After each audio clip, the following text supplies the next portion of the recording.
Well, Sony really fumbled that one. They spent the whole presentation hyping everyone up about the PS5 Pro just to slap on the most insulting price tag I've ever seen.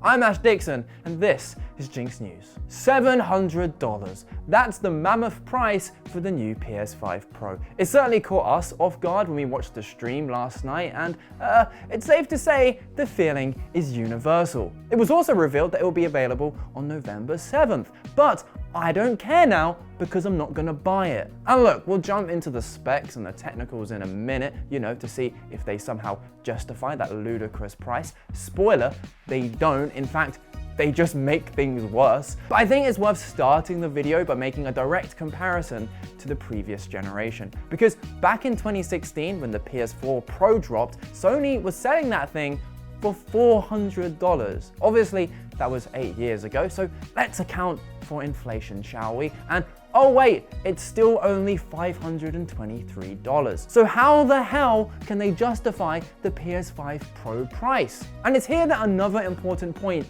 needs to be made, because we here in the UK and in Europe are being extra screwed. Let's bring up those PS4 Pro prices, shall we? Notice how the cost in euros is the same as dollars and the old British pound is 50 less. Well, let's fast forward to the PS5 Pro prices, and what the suddenly the price is the same in dollars and pounds, and it's 800 in euros. Now let's do some currency conversions here to display just how much Sony hates us. 800 euros is currently $883, and 700 pounds is $916. $916 to buy a PS5 Pro here in the UK. And that's without a disc drive. Oh wait, I haven't even mentioned that bit, have I? Yep, this is a digital-only console. And if you want the separate disc drive, that'll be an extra £100. Oh, and what's that, Sony? The ability to have your console stand up is an additional £25 too?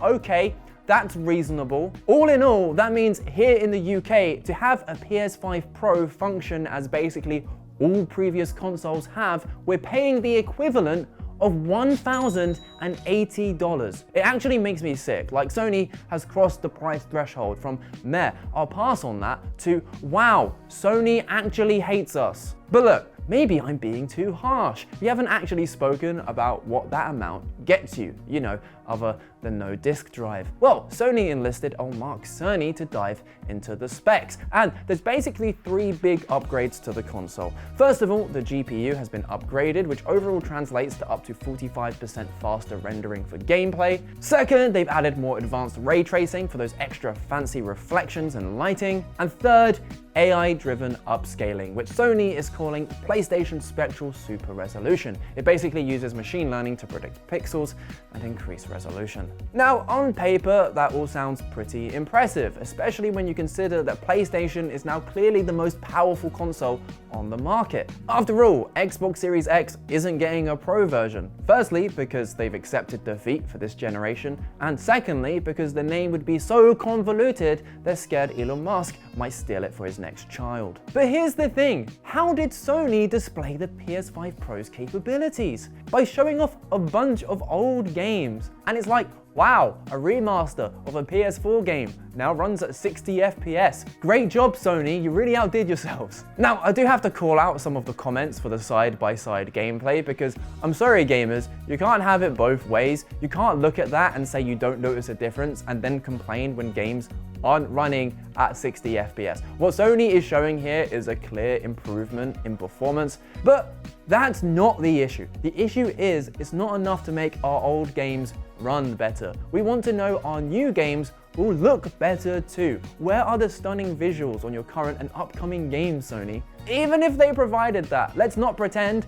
it would be worth the extortionate $700 price tag, because meanwhile, we're out here making our Patreon completely free until December. Or you can just give us a subscribe on YouTube. We're a very new, very small channel, but if you want to support us in making these high quality gaming videos, please subscribe.